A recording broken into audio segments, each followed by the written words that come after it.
Të nderuar zonja e zotrinj, përshëndetje.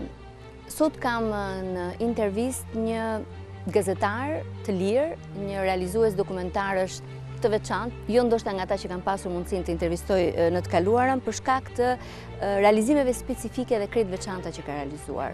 Për 3 dekada resht, prej moshës 20 vjeçare, ai mbulon luftërat. Por në një këndvështrim krejt të ndryshëm nga ai që sillin gazetarët dhe regjisorët të tjerë.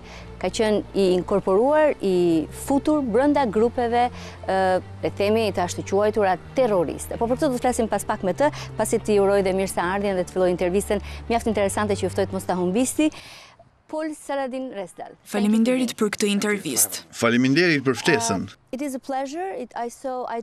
Është kënaqësi, u mundova të kërkoja në historinë tuaj dhe mu duk interesante që ishit përfshirë në 3 dekadat e fundit në luftërat të ndryshme në të gjithë botën. Si ndodhi?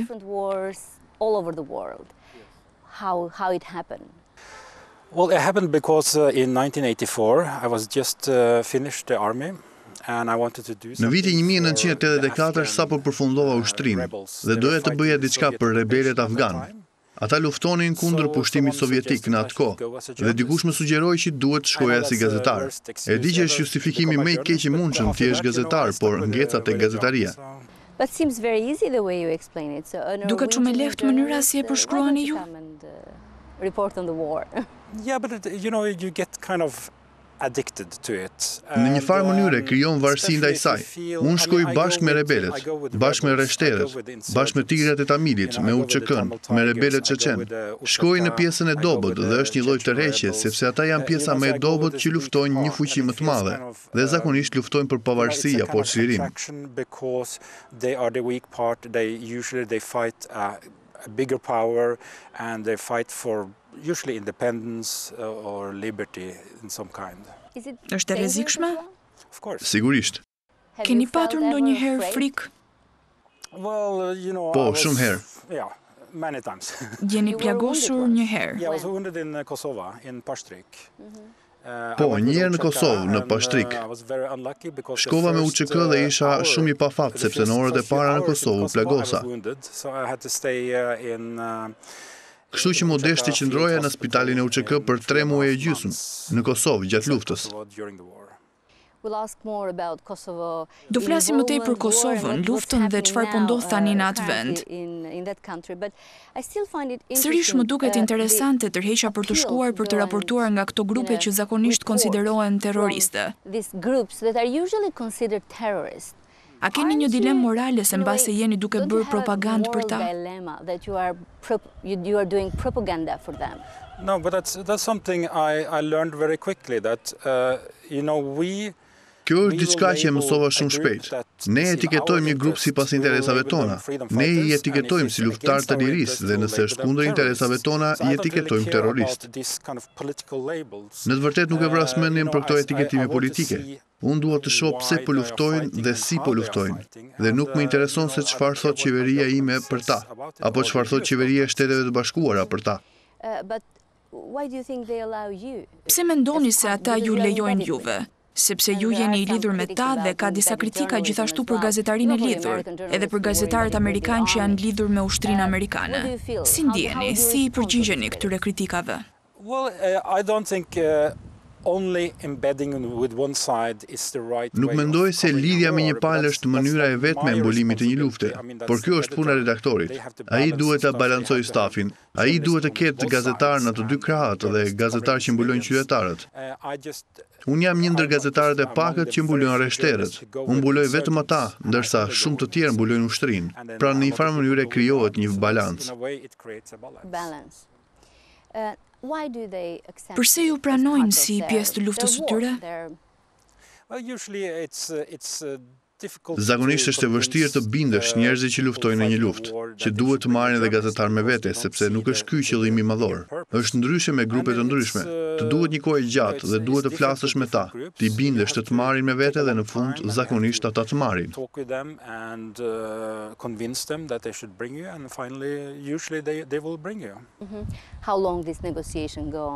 Sa gjatë shkon kjo negociat zakonisht dhe ju jeni personi direkt që flisni me ta apo keni dikë që negocion për ju? Kërkojnë ata para? No, I never asked for money. Jo, ata nuk kërkojnë kurrë para. Askush në grupet rreshtere nuk kërkon para. Mund të duhet një kohë shumë e gjatë, ndonjëherë është shumë e lehtë nëse u duket me vend të marrin dhe gazetar me vete, por zakonisht duhet një kohë e gjatë me grupin e Al-Qaedas. U përpoqja të kontaktoja me ta që nga viti 2013 dhe në fund të vitit 2014 më dhanë leje për të shkuar me ta, pra mori shumë kohë. Çfarë bëjnë? Kontrollojnë të shkuarën tuaj, si u pranojnë? Ju ishit në librin e tyre pasi vdiq Bin Laden, një besuari i tyre. Yes. So that's when the thing was when they killed Bin Laden. Kur vran Bin Ladenin, i morën kompjuterin dhe publikuan gjithë letrat e tij. Dhe në një nga letrat po flisin për strategjinë mediatike dhe thonin se në Europë kemi këtë gazetarin norvegjez që filmon talibanët që tregon se ata janë qenie njerëzore, që luajnë, që kanë fëmijë e të tjerë. Me sa duket jam në listën e bardhë të Al-Qaedas. So apparently I'm on some kind of Al-Qaeda good list. Kur doja të shkoja në Siri me Al-Qaedan, mu desh të përfshija një kopje të asaj letre se të thoja, shiko, kam qenë në letrat e Osama Bin Laden. I've been in the letters to Osama Bin Laden, so Si ju bën të ndjeheni të jeni në listën e bardhë të Al-Qaedas? It's okay. I mean, as long as it's Është normale, për sa kohë është për arsyet e duhura.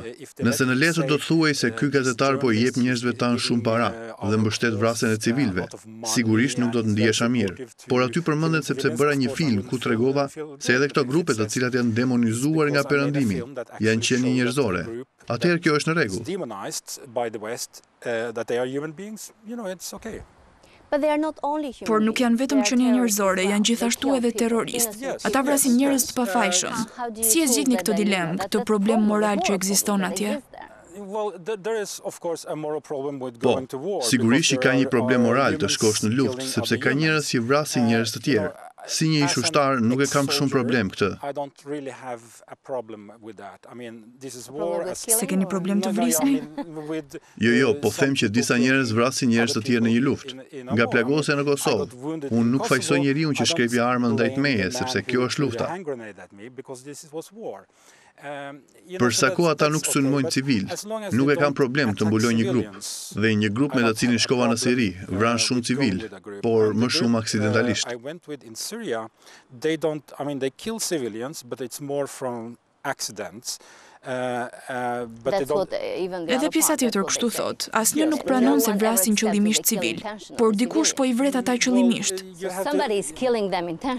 But you have to look at the numbers. If we stick to Syria, Duhet të shohim shifrat. Nëse marrim Sirin, për shembull, kemi një organizatë që quhet Rrjeti Sirianit të Drejtave të Njerëzit. Civilian deaths in Syria and they are registering the perpetrators for these deaths. Ata regjistrojnë vdekjet e civilëve sirian dhe shënojnë përgjegjësit e këtyre vdekjeve. Ata thonë se regjimi Assad ka vrarë më shumë se 190.000 civil. Grupi të cilin unë mbulova ka vrarë më pak se 400 civil. Jo 400.000, po 400 civil. Shtetet e Bashkuara kanë vrarë më shumë civil se sa ka bërë Al-Qaeda, pra duhet i referohemi shifrave. Asnjë ushtri nuk do të vriste civil qëllimisht, por duhet të shohim shifrat. Ka një diferencë mes 190.000 dhe 400. Dakord, por duhet shohim edhe arsyen për të cilën po luftojnë. Po, arsyet janë paksa të paqarta. Të paktën të diskutueshme. Ata thonë se duan të bëjnë një emirat. Tashmë kemi 9 emirate në gjithë botën dhe bota nuk ka shpërthyer ende. Nuk është e rrezikshme në vetvete. I kam pyetur ata se si do të jetë Siria në të ardhmen nëse ata vinë në pushtet. Dhe më kanë thënë se një pjesë do të drejtohet nga njerëz që luftuan, pra ata dhe grupet e tjerë.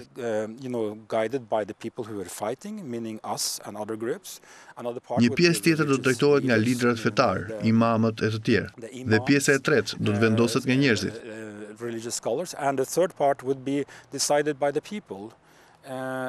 I thash që kjo është demokraci, juve nuk i pëlqen demokracia. Nuk është demokraci, më thanë, janë njerëzit që vendosin. Ata nuk e pëlqejnë fjalën demokraci, po në një farë mënyre janë demokrat.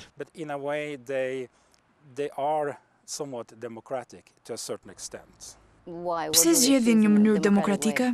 No, I mean they're very careful with the public opinion in Syria. Ata janë shumë të kujdesshëm me opinionin publik në Siri. Nëse ka një demonstrat në ndonjë qytet apo fshat kundër tyre, ata tërhiqen. Nëse ka një vendim që është jo popullor, tërhiqen. They are not building a state at the moment. Momentalisht nuk po ndërtojnë një shtet, po mundohen të mos përzihen shumë në punët e civilëve, por janë të ndjeshëm ndaj kritikave. Nuk duan t'i mërzisin njerëzit. Pra në një farë mënyre ata janë demokrat, edhe pse nuk e pëlqejnë atë emër. They are in a way democratic, even though they don't like that name. How are they organized? Do they have Si janë të organizuar? A ka njerëz me pozita që komandojnë, a janë me të vërtet të organizuar? Janë një ushtri, janë shtet? Kush I komandon ata? Feja, interesat ekonomike? What rules them? Religion, economic interests? I mean the Islamic Unë nuk e njoh shtetin islamik drejt për drejt. Nuk jam I lidhur me ta dhe nuk do t'jem kurrë, shpresoj. Hopefully. Pse? No, I don't trust Nuk u besoj atyre. Nuk u beson? I mean, I was working in the first, Në vitin e parë në Siri, po punoja në një zonë ku kishte grupe nga shteti islamik dhe dëgjoje shumë gjëra për ta, që të bënin të mos u besoje. Nuk do t'i besoja kurrë shtetit islamik. So I wouldn't trust the Islamic State. But I mean, the other groups. Shteti islamik është I organizuar shumë mirë, por gjithashtu shumë ekstremist në mënyrën si I trajton njerëzit apo grupet e tjerë. Grupet e tjerë nuk janë shumë mirë të organizuara. But the other groups, they are not very well organized. Për shembull Al-Nusra, ju keni qenë I lidhur me ta. Ata janë më të mirë se grupet e tjerë në mënyrën e organizimit, por jo si ushtria perëndimore. Unë kam të shkuar oficeri dhe më besonin. Gjërat që shihen atje nuk do të lejohen kurrë në ushtrinë tonë. Nëse një luftëtar nuk I pëlqejnë urdhrat që I jepen, mund të lërë grupin dhe të shkojë në një grup tjetër. He can just leave the group and go to another group. Dhe asgjë nuk I ndodh? Nothing happens to him. No.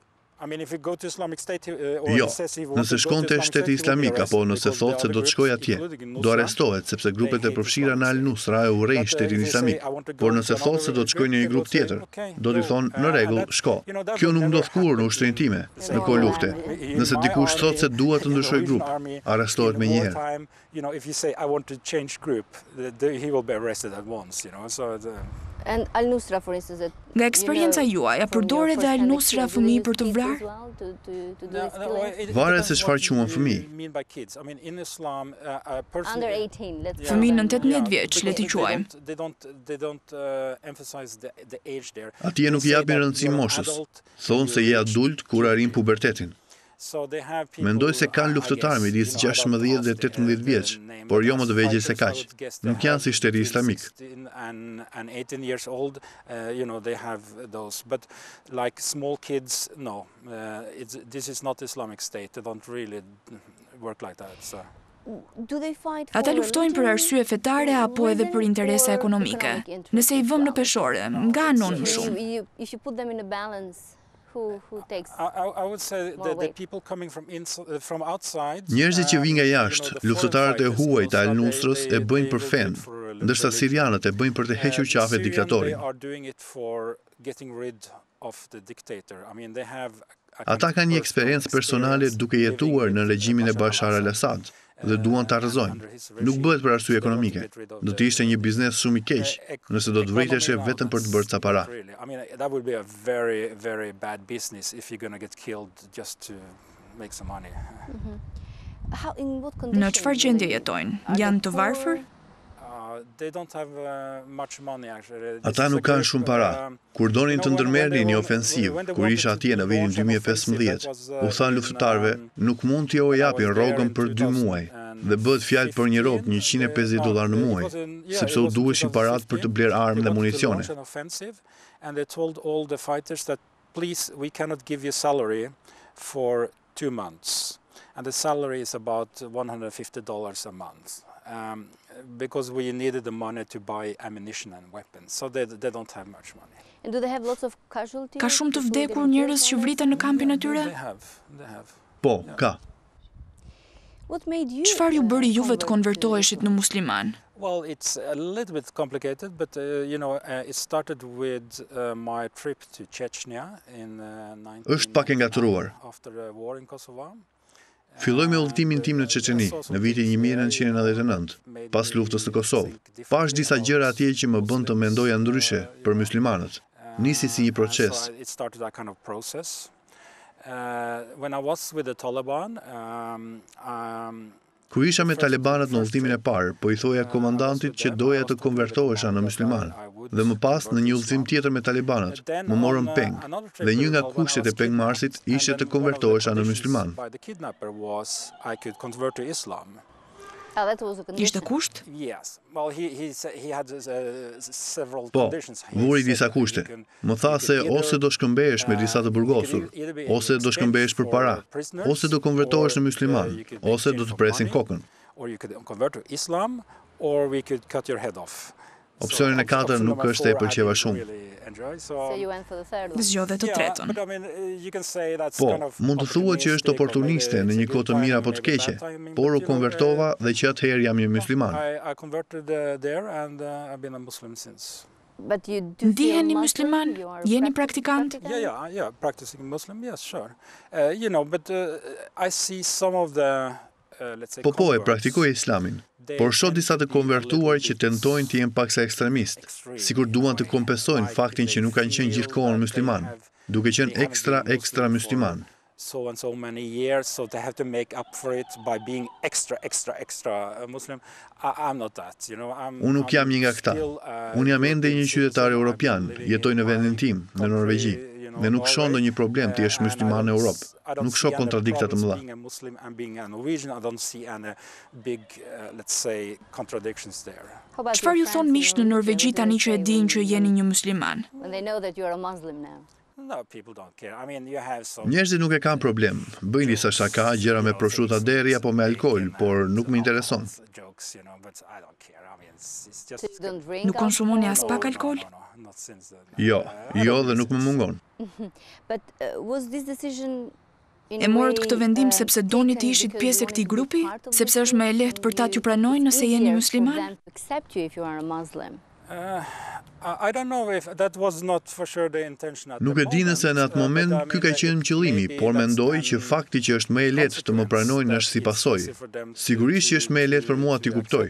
Duke qenë musliman, duke njohur fen, mund të bëj diskutime fetare me ta që her pas here janë shumë interesante.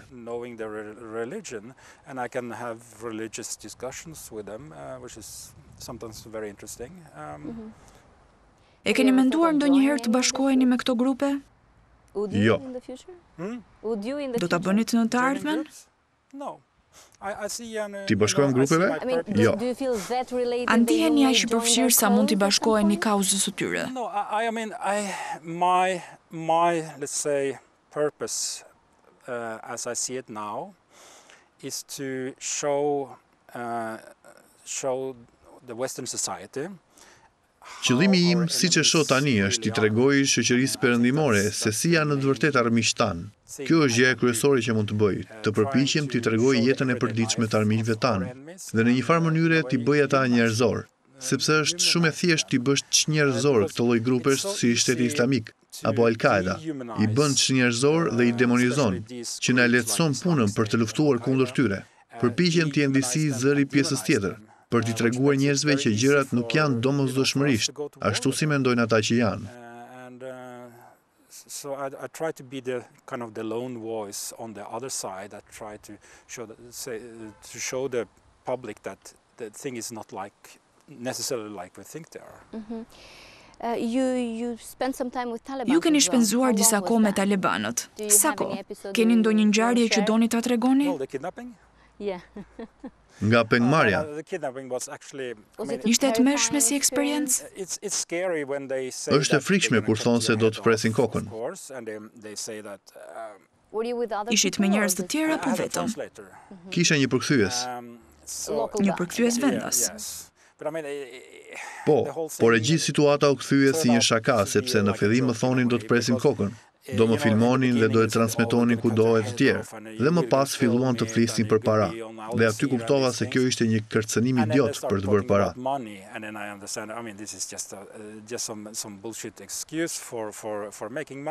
Ajo që ndodhi ishte se komandanti më i ri që më mori peng, donte para sepse donte të kishte një grua të dytë.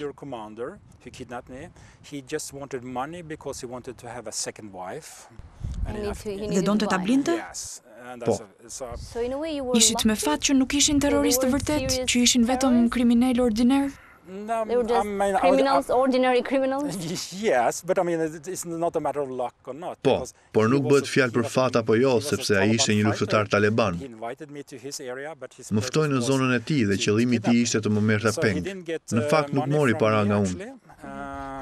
A u përfshi edhe qeveria norvegjeze apo ishte çështje personale? They didn't get involved at all. They got involved, but I mean there was a lot of things going on because I was allowed. Ata u përfshin, por kishte shumë gjëra që ndodhin. Mua më lejoi të telefonoja për të marrë parat. Ata kërkuan $500,000 dhe pas pak kohësh vendosën për $20,000. I called a friend in Al-Jazeera television channel. Telefonova një mik në Al-Jazeera dhe ai telefonoi leadershipin taleban dhe ata filluan të telefononin pegmarsin. Pra ata u përfshin. Qeveria norvegjeze u përfshi. Sigurisht që qeveria norvegjeze tha se do t'i sillte parat, por nuk i solli kurrë, por pas 6 ditësh u lirova. Ai që më mori peng mua, pas një muaji mori peng një gazetar britanik, nga The Guardian, dhe mendoj se mori parat dhe gruan e tij të dytë. Ishte me fat herën e dytë kur mori peng gazetarin britanik. Mendoj se nxori mësime nga unë. E gjithë ngjarja ishte qesharake. Ndoshta ju i shihni këto gjëra si shaka sepse duken të tmerrshme nëse ishe nga këndvështrimi perëndimor. Po, por unë e di se çfarë është me të vërtetë e rrezikshme dhe çfarë nuk është. Në një luftë ka shumë gjëra absurde që ndodhin dhe kjo ishte një nga ato. Ju keni qenë në Sri Lanka, Kosovë, Peru, Çeçeni, Afganistan për filmin e fundit që do të flasim pas pak, Dugma, Butoni. Cila ka qenë eksperienca më e vështirë? What has been the most difficult experience? Which one? Për sigurinë time. Siguria personale, filmi që keni përgatitur.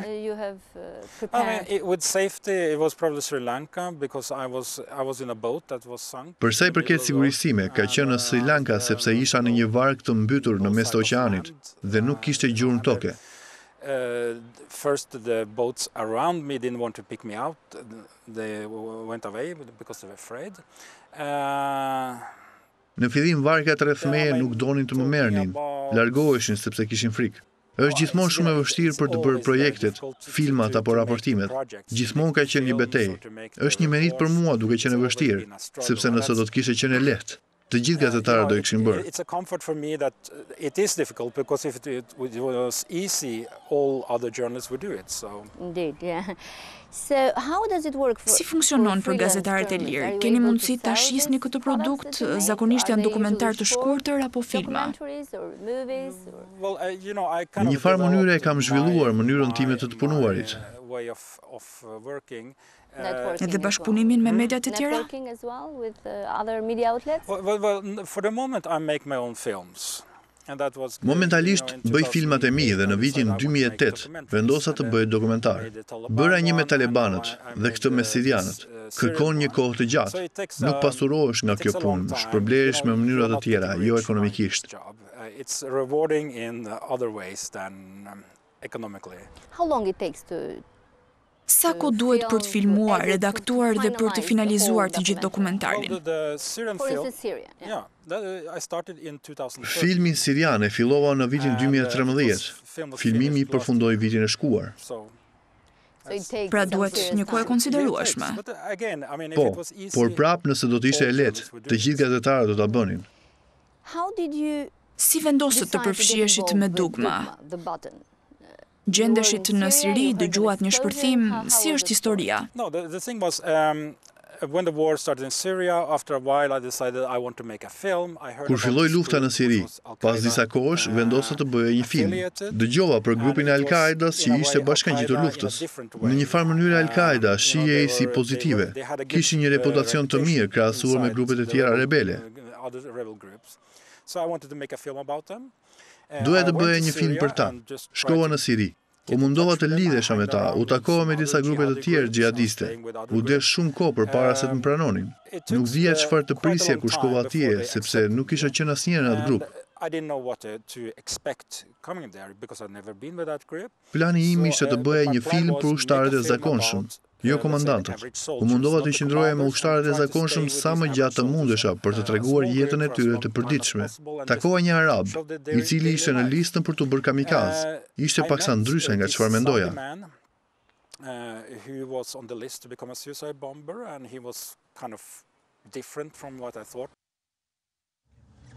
أماه ديني قد دعاني للجهاد وللعدا أماه إني Ai që po këndonte në film? Po, kjo ishte në udhëtimin tim të parë. Ishte një udhëtim i shkurtër sepse më duhej të kthehesha për Krishtlindje. Fëmijët e mi po vinin për pushime, por ai tha se do ta kryente operacionin brenda pak ditësh. Pra, do të ishte i mbaruar, nuk do të ishte më gjallë herën tjetër që do vija.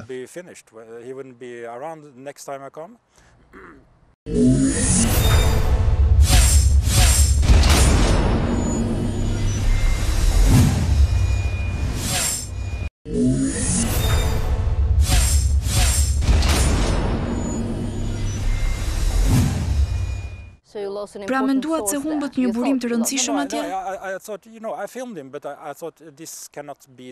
Jo, e filmova, por mendova se ky nuk mund të ishte filmi i dur. Gjithashtu takova një britanik të konvertuar. Fola me të, por dukej si i tensionuar. Nuk donte të fliste, nuk po tregoje i hapur. Pastaj mendova se ai nuk është aq interesant. Më pas u ktheva në udhëtimin tim të dytë. Dhe ushtari ishte ende gjallë. Takova britanikun dhe më tha që do martohem sot. And I met the British guy and he said, the day I met him, he said, I'm getting married today. And I thought, Është një histori interesante. Po, unë e dija që ishte në listë për të bërë kamikaz, dhe po të martoj, ndoshta do të ndodhte diçka.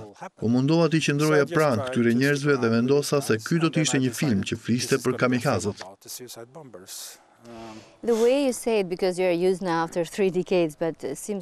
Mënyra si e thoni ju duket shumë e lehtë, megjithse jemi mësuar që prej 3 dekadash tashmë. Thjesht ata janë në listë për të bërë kamikaz. Është e tmeshme për të dëgjuar. Si funksionon kjo? Si regjistrohesh për të qenë pjesë e kësaj liste? Të pranojnë sipas procedurave? Jo, dikush shkon te komandanti lokal dhe i thot ta vërë në listë.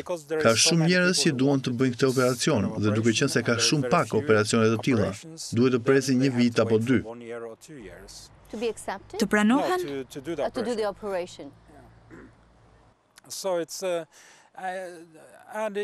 Jo, për të kryer operacionin. Edhe nëse duan ta heqin emrin nga lista, nuk ka problem. Edhe në momentin që do përplasësh makinën kundër ushtrisë, edhe i ulur në makinë mund të tërhiqesh. Ata kanë përforcime. Është dikush tjetër në listë. Të nxjerrin jashtë dhe tjetri e kryen operacionin.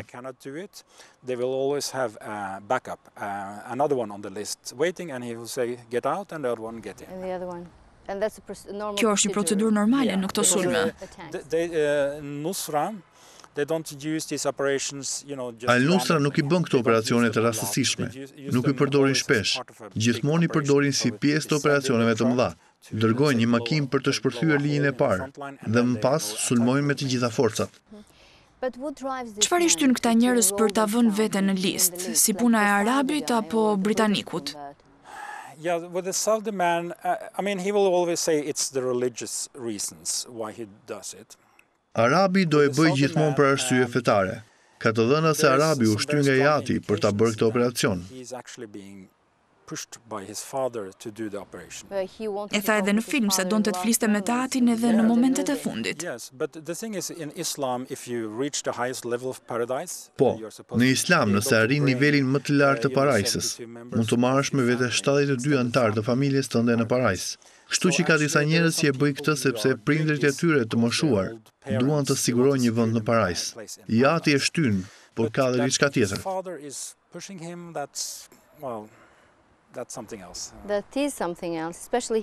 Ai ka një vajzë që nuk e ka takuar kurrë.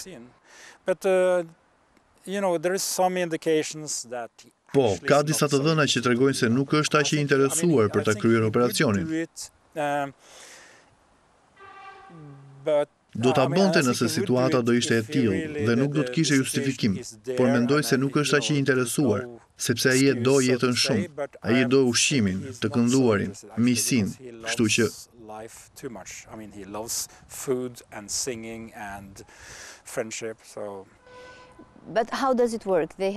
Si funksionon? Duhet ta thrasin kur vjen momenti apo duhet të shkojë të thotë që është gati për operacionin? ata i dërgojnë një mesazh që i thonë ka një operacion tani në këtë vend. Do ta kryesh? Nëse e pranon, duhet të shkojë të shohë zonën. Më ka thënë se është e rëndësishme të shohësh zonën, sepse nuk do të vras vëllezërit dhe motrat apo civilet. Planifikimi merr shumë kohë. Ky nuk është shteti islamik. Shteti islamik i përdor kamikazë të masë, dërgojnë 1, 2, 3, 4 apo 5 në një operacion. I përdorin kundër civilëve. Kjo është shumë ndryshe. In mass. I mean, they are sending out 1, 2, 3, 4, 5 in one operation. They are using against civilians. This is very different. I saw with some curiosity in your movie, that they are using technology a lot. Pash me kuriozitet në filmin tuaj se ata përdorin shumë teknologjinë. Skype, video, kompjuterat, smartphone. Si e ndihmon teknologjia propagandën apo kauzën e tyre? Their cause, in the end of the day. Not so much. I mean, the media section of Nusra is not... Jo dhe ai shumë. Seksioni media sa Al-Nusra nuk është i zhvilluar mirë. Nuk bëjnë dot asgjë më shumë se sa të kontaktojnë familjet e tyre. Dhe sigurisht që leadershipi i një grupi të tillë nuk do të jetë kurrë në internet apo në telefon. And of course, the leadership of the group like that, they will never be on internet. They will never be on mobile phone. Because they are afraid they may get Nga që kanë frikë mos kapen? Sepse në momentin që zëri i një prej komandantëve është në telefon, vjen një raket nga Shtetet e Bashkuara. Sirianët nuk kuptojnë shumë nga teknologjia. Vetëm nga zëri mund të identifikohen? Po, sigurisht. I friksohen më shumë sulmeve amerikane apo sulmeve të regjimit të Al-Assad? Në film janë disa shpërthime dhe ato janë sulme amerikane në përbaza. Oficili i Al-Nusra ishte me mua atë mbrëmje dhe më tha, Amerika është e mirë. Ata na bombardojnë ne, por nuk bombardojnë popullin. I'm trying to quote in, America is good. America, they bomb us, they don't bomb the population. Pra ata si forcë ushtarake i friksohen më shumë Amerikës, por si qenie njerëzore, i friksohen dhe urrejnë më shumë regjimin sirian, sepse ata sulmojnë edhe civilët. They fear and hate the Syrian regime because they go after civilians.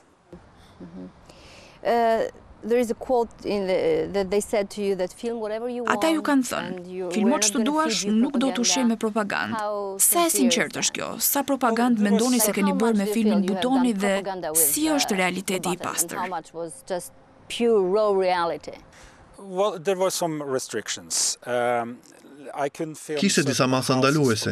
Mund të filmoja disa shtëpi nga jashtë sepse mund të lokalizojë gjeografikisht vendin dhe të bombardojë. Kishte disa fytyra që nuk mund t'i shfaqja. Bëj fjalë për komandant apo njerëz që kishin familjet në zonat e kontrolluara nga regjimi. Nuk donin t'i shfaqje fytyra. They said at the end that or they said when I came there in the beginning that at the end Kur shkova në fillim më thanë se në fund ne duam të shohim gjithë xhirimet. Kur mbarova i pyeta nëse do donin të shihnin filmimet. Dhe më thanë, jo. Pra nuk kishte censur të mirëfillt.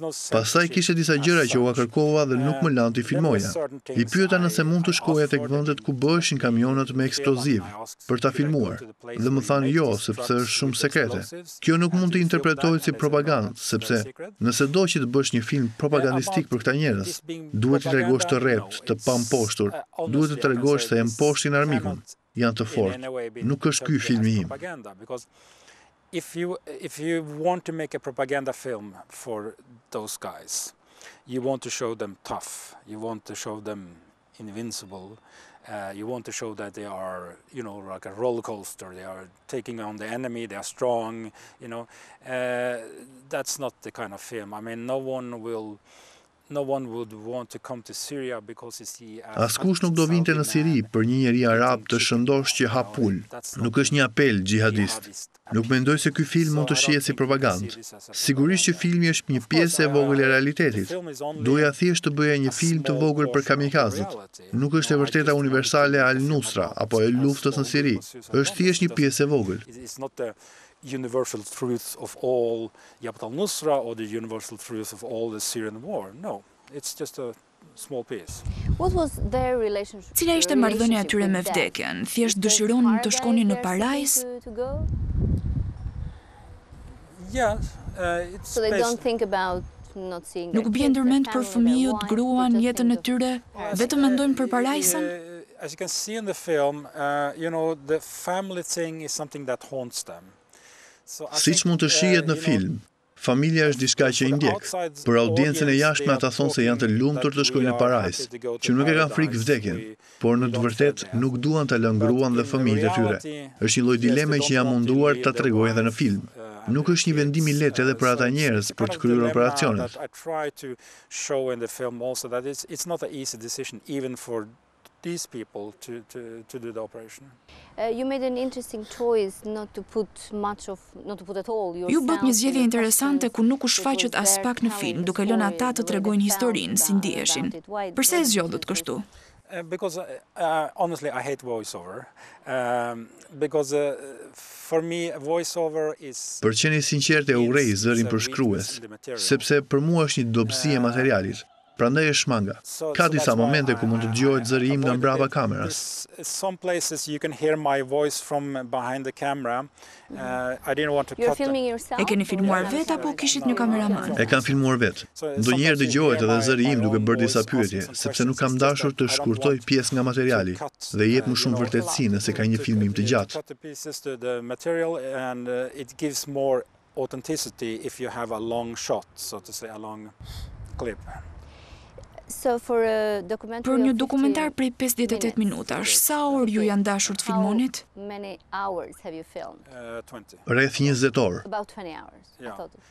Mendova më shumë. Ideally I should have had about 50 hours, but Idealisht duhet i kisha bërë rreth 50 orë, por pasi shpenzova 5 ose 6 javë me këta njerëz, ata u lodhën me mua. U thash se dua të qëndroj më shumë dhe më thanë jo, filmi yt ka mbaruar, kemi mjaftueshëm material, tani shko në vendin tënd. Megjithatë i bët të dilnin drejtë në temë për të mos i lodhur më shumë. Ata kishin punë për të bërë dhe të kishin një gazetar vërdall. Shpenzonin më shumë energji, por mbase edhe unë jam një njeri mërzitshëm. Kështu ju thanë? Jo, po bëj shaka. Duke patur parasysh eksperiencën tuaj atje, jetuat për pak kohë, kush mendoni se duhet fajsuar për situatën atje dhe do të përfundojë ndonjëherë? Faji është sigurisht i diktatorit. Njeriu që përdor gaz nervor kundër popullsisë civile dhe kundër fëmijëve, që është i gatshëm të vrasë afërsisht 200.000 civil, vetëm për të qëndruar në pushtet.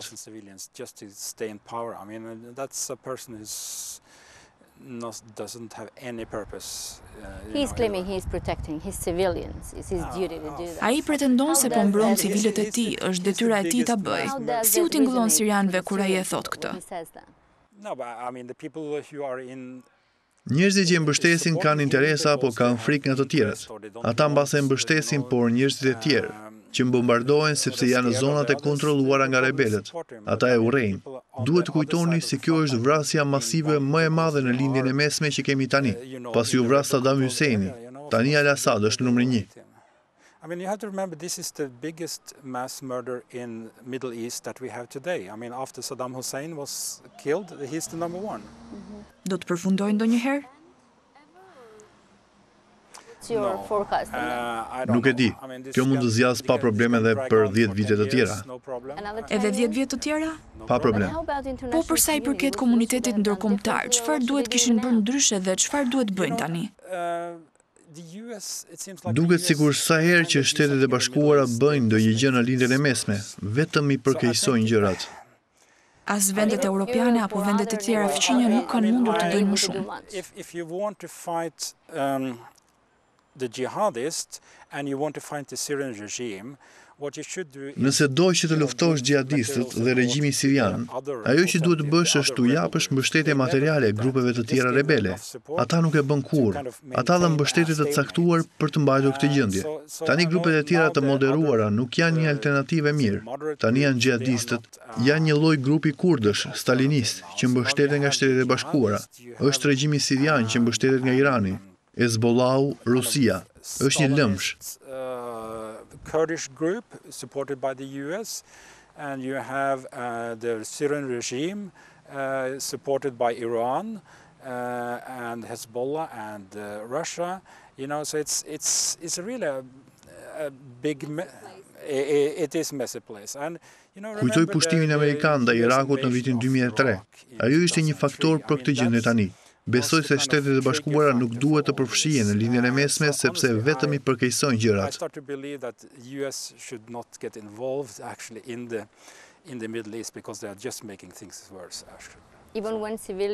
Edhe kur civilët vriten masivisht? Po, por ata nuk po bëjnë asgjë. Kujtoj vinin e kuqe të Obamës që tha se armët kimike janë vije kuqe. Nëse përdoren do të nisim aksion ushtarak kundër Asad. Asad i përdori armët kimike në 2013 dhe asgjë nuk ndodhi. Ai i dorëzoi shumicën e armëve të tij dhe i përdori sërish tani. Aksioni më i madh amerikan tani është kundër ISIS. Let's say action by the US now is against ISIS. So going back to the protagonists of your movie, how they... Për t'u kthyer protagonistëve të filmit tuaj, si e përshkruanin momentin kur do të shtypnin butonin, nëse do ta bënin, si një moment të frikshëm, si një sakrificë?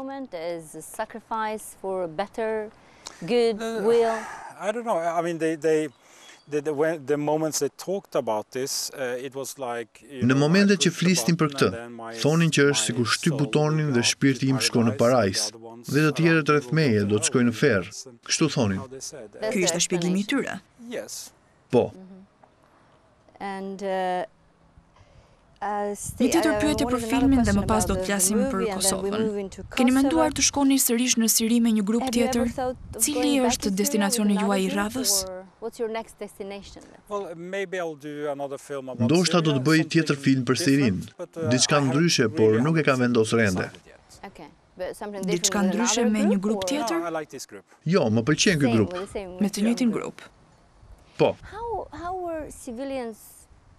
Si reagojnë civilët ndaj Al-Nusrës apo grupeve të tjera? I mbështesin, i shohin si luftëtar të lirisë? Cili është perceptimi? Well, first of all, it's very difficult to know what people are thinking in a war zone when you have, let's say, a group or an army present. Është e vështirë të kuptosh se çfarë mendojnë njerëzit në një zonë lufte. Kur ke një grup apo një ushtri prezente, nuk do të ndiheshin rehat. Ata kanë një masë të caktuar mbështetje, por gjithashtu nga që kanë qenë në konflikt aktualisht me grupe të tjera. Edhe këto grupe kanë bazën e tyre të mbështetjes. Sigurisht nuk janë domosdoshmërisht popullore në gjithë zonën. Necessarily popular in all part of their area. I mean, there is one place, one town called Marat al-Numat, where they were having... Në një qytet që quhet Marat al-Numat, po zhvilloheshin demonstrata çdo ditë kundër Al-Nusra, dhe unë ndalova së numëruari këto demonstrata kur numri arriti në mbi 100. Kështu që mund themi se në rregull, këta nuk e pëlqejnë Al-Nusra, por Al-Nusra po i lë të demonstrojnë kundër tyre. Mendoj se është një shenjë e mirë. Për t'ju kthyer pyetjes suaj, është e vështirë të dish përqindjen e mbështetjes. Nëse njerëzit i shohin këto grupe që luftojnë regjimin, mbështetja bëhet edhe më e lartë. I think generally people, if they see this group is able to actually fight the regime and take down the regime, the support will be, of course, much larger. Është e nevojshme të kryesh ushtrime të caktuara për të qenë pjesë e grupit të tyre? Ju jeni pjesë e regjimit të tyre të ushtrimeve. Duhet jesh i përgatitur, të ndjekësh, vish një antiplumb? Well, I think I'm prepared. Are you wearing bulletproof jacket when you move with them? No, I only go with bulletproof jacket when I know it's going to Vesh xhaket antiplumb kur e di që do ketë një zonë beteje, por nuk lëviz zakonisht me antiplumb. Unë bëj shumë ushtrime në Norvegji, por xhihadistët nuk bëjnë shumë ushtrime. Mendoj se u pëlqen jeta e rahatshme. I have to keep fit, but among the jihadis they don't do too much exercise. I think they like the comfortable life in a way, and they like junk food, so it's yeah. Interesante, mendova se janë më të përgatitur duke bërë ushtrime çdo ditë. Well, not the people I met. Jo njerëzit që takova unë. Ka një histori të këndshme. Në një nga udhëtimet doje të kontaktoja me ta. Erdhën në Siri natën dhe nuk e dija ku ishte zyra e tyre. Dhe shkova tek dyqani picave më i afërt dhe po prisja atje se e dija se xhihadistët në një moment do të vinin për të bler pica. Kështu i gjeta. I waited because I knew that the jihadists sooner or later some of them would come to buy a pizza. So that's how I found them. So you know them very well. Pra i njeh mirë. Po, i njoh. Is it your first Kjo është hera e parë që jeni në Shqipëri? No. I've been here during Jo, isha gjatë luftës në Kosovë. during the war in Kosovo. Keni qenë në veri? Yes. Somewhere. Po, në Krum, Bajramcuri, në Tropoj. And Bayramsur, Tropoja. Dhe ishit i lidhur me UÇK? Yeah, the UÇK was in Ishte viti 1998 dhe viti 1999. Si kontaktuat ata? I just met some Në Norvegji takova disa njerëz që po mblidhin para për ta dhe më dhanë kontakt me ta. We're collecting money for them and they put me in touch with Albanians? Shqiptar? Yes, Kosovars. Po, kosovar. Ishte e thjesht. Ata nuk i pëlqenin shumë gazetarët. Unë isha një përjashtim dhe më pranuan të shkoja me ta.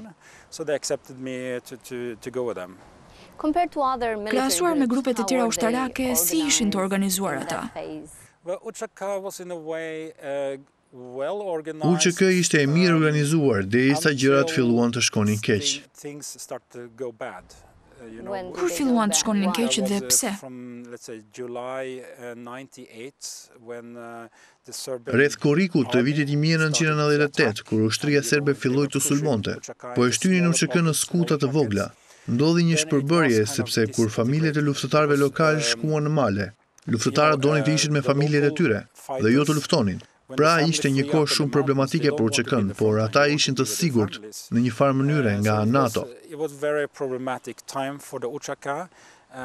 But they were saved in a way by the US. NATO bombarding. Yes. Yeah. And who did you meet? Këta kuat atëherë, komandantët e mëdhenj? The bigger commanders or? Yeah, well, I was staying around. Nga plagosja kam dënjur në spital, por komandanti më takoi. Kam takuar gjarprin, që është Hashim Thaçi. They made contact with me, so it was Gjarpri, which is now Hashim Thaçi. Presidenti aktual I Republikës. The current president of the republic. Luli, which is Kam takuar Lulin, që është Kadri Veseli. Kryetari I parlamentit. So they were E dija që ishin pjesë e leadershipit, por ishte sekret ushtarak në atë kohë. Por e dija që po takoja dikën nga leadershipi. Everything was secret ushtarak, at that time. So, but I knew that they was somehow in the leadership. But you met them? Of course, yes. I folët në anglisht? Në gjermanisht. What do you recall from their meeting? Çfarë mbani mend nga takimet me ta? Çfarë ju treguan? Çfarë diskutuat? What were their discussions? Ata më folën për planet e tyre. Too much. I mean, but I had my interest. E ndan me ju idenë se një ditë do të ishin në politikë, do të drejtonin vendin? No, of course not. No. Jo, sigurisht jo. Ata thanë vetëm që duan pavarësinë e Kosovës.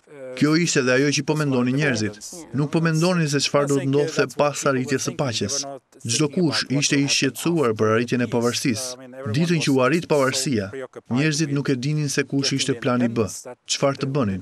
You got the independence, or kind of independence. People didn't really know, okay, what's plan B? What do we do? Sa kohë shpenzuat në Kosovë? Herën e parë kur u plagosa qëndrova për 3 muaj e gjysmë dhe mu desh të ikja nga njëjta rrugë nga erdha, duke ngjitur pashtrikun natën. Dhe herën e dytë isha atje gjatë pjesës së bombardimeve, 11 javët e bombardimeve. Most of the bombing, the 11 weeks of the bombing. I keni takuar ata pas luftës? Po, isha në Kosovë vitin e shkuar gjatë festivalit të filmit në Prishtinë. Për këtë dokumentar apo një tjetër? Po për këtë, takova Lulin, Kadri Veselin. Ishte kënaqësi të takoja sërish. Ai tani flet anglisht, nuk fliste anglisht në atë kohë. Diskutuat për Kosovën sot? E kanë arritur atë për të cilën luftuan? Well, he's very positive. Ai është shumë pozitiv. E thot sa për të thënë apo e ndjen vërtet, nuk e di. Njerëzit e tjerë nga UÇK të një niveli më të ulët që i njohen nga lufta, janë shumë të zhgënjur.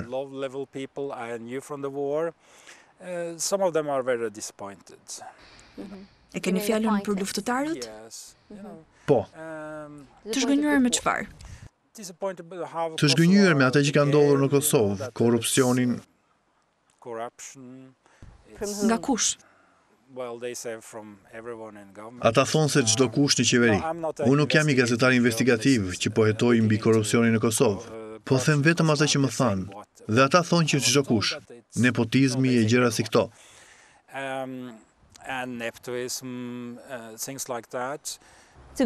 Ata ndjen të zhgënjur duke pasur parasysh për çfarë luftuan dhe çfarë kanë tani? What they fought for and what they have now. Yeah, but the thing is when you are in a war. Po, kur je në luftë si ajo në Kosovë, që ishte një lloj lufte euforike nacionaliste, ka një solidaritet të madh. Mund të shkosh në këto zona të trokasësh në çdo derë, e të thuash që jam i uritur. Njerëzit do t'japin ushqim, do kujdesen për ju, do të lënë një vend ku të flesh. Solidaritet që nuk e gjen në asnjë vend tjetër në botë. Anywhere else in the world. And then the moment the war was finished, people started thinking about themselves. Në momentin që lufta ka mbaruar, njerëzit filluan të mendonin për veten e tyre.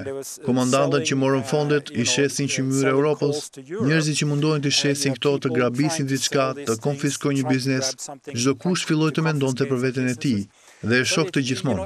Kur një luftë përfundon, njerëzit mendojnë vetëm për veten e tyre, por për kosovarët kjo ishte eksperienca e parë.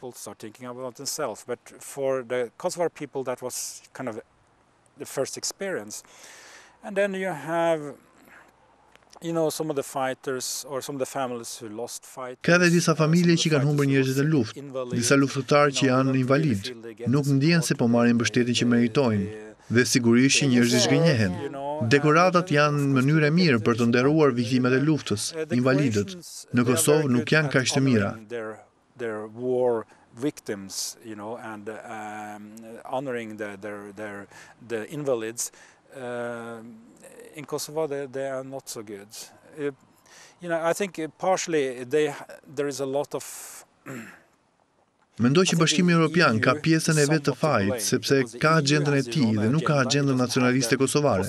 Ata thonë se flamuri yt do të jetë kështu, dhe do të duket si flamuri i Bashkimit Evropian me hartën e vendit tuaj dhe nuk do të jetë shqiponja dukrenare. European Union flag with a map of your country is not going to be the two-headed ship, No, I agree with that, but then Agjenda nacionaliste duhet të ndiqet nga populli i Kosovës dhe jo nga BE, sepse çdo vend mendon për vete.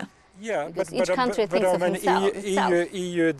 The first years, EU was deciding, Po, por në vitet e para ishte BE që po vendoste. Ata po i paguanin faturat. Pastaj janë krimet e luftës. Njerëzit e ndjejnë dhe gjithashtu edhe unë e kisha këtë përshtypje, se komuniteti ndërkombëtar i ka rënë pas shumë ashpër kosovarëve, që kanë bërë disa krime lufte, ndërsa serbët, kur riku Miloševići, thanë nuk merremi më me ta. Kjo është mungesë drejtësie. Do krijojnë zëmërim tek ata njerëz. Some war crimes, very harsh, but then you have Serbs, when Milosevic is gone, we don't care much about them. And that feels, of course, this lack of justice will create a resentment, will create anger among normal people. Did you witness Ishi dëshmitar kur qëndruat me UÇK-n për ndonjë krim lufte që ata kryen? That they made? Jo. Këto akuza dhe kjo gjykatë speciale që u ngrit për t'i hetuar ata, ka qëllime politike? I'm sure they did. It's more a political reason? Yeah, probably. You know, I'm sure they did some crimes. I mean, executing. Ndoshta, jam I sigurt se kanë bërë disa krime, ekzekutime të burgosurisht e të tjerë, por ka edhe gjepura si historia e transplantit organeve. Është nonsens, sinqerisht. Edhe nëse do të donin ta bënin, nuk I kishin kapacitetet. Doktorët që punonin me UÇK nuk ishin në gjendje të transplantonin organe.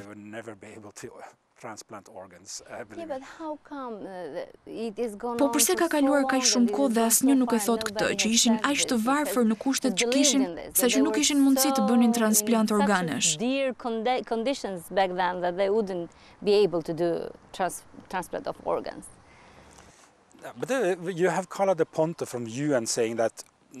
Carla Del Ponte nga OKB thot që kemi arsye ta besojmë këtë. Ajo është pak e pabesueshme. Gjithashtu ka thënë gjëra për Sirinë, si për shembull, rebelët kanë përdorur armë kimike, kur nuk ka asnjë provë për këtë. Është shumë e vështirë për të përballur me këtë.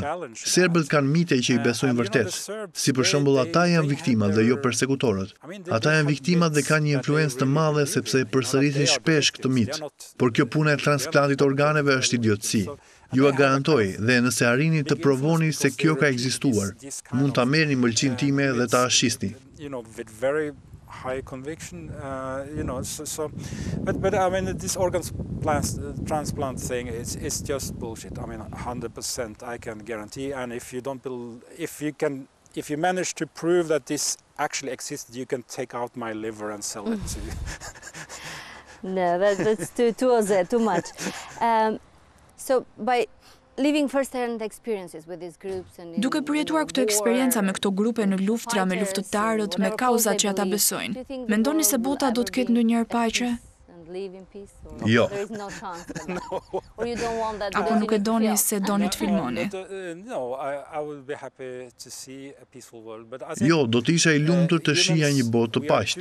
Mendoj se ne njerëzit jemi shumë të mirë për të vrarë njëri tjetrin. Jemi aq të mirë saqë nuk do të ndalojmë kurrë. Kjo nuk është shumë optimiste. Jo, unë nuk jam optimist. Faleminderit për këtë intervistë. Faleminderit. Faleminderit dhe ju për vëmendjen, të nderuara zonja dhe zotrinj. Është festivali 12 I të drejtave të njeriut, festival ndërkombëtar që mbahet në Shqipëri, I organizuar nga Marubi, dhe tema kryesore është pikërisht ky: radikalizmi dhe populizmi. Folëm me regjisorin norvegjez të filmit Botoni për gjithë eksperiencën e tij të veçantë dhe të mbushur me episode lufte, por edhe një rrëfim personal të mënyrës se si ai është ndier derisa është konvertuar edhe në islam. Këtu ndahemi bashkë, mirupafshim.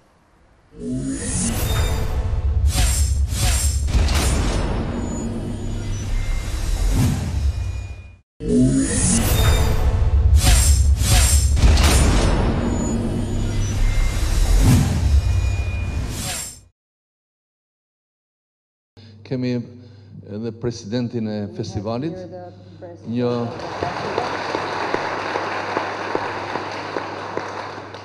jurist ndërkombëtar I drejtave të njeriut në vende të ndryshme të botës, me aktivitet intensiv në gjithë kontinentet, dhe pse jo nganjëherë I rrezikuar, qoftë edhe nga këto faqet, publikimet që bëhen në rrjetet sociale, madje për mbrojtjen e disa vatrave të nxehta në vende ndryshme të botës, është shpallur si person non grata.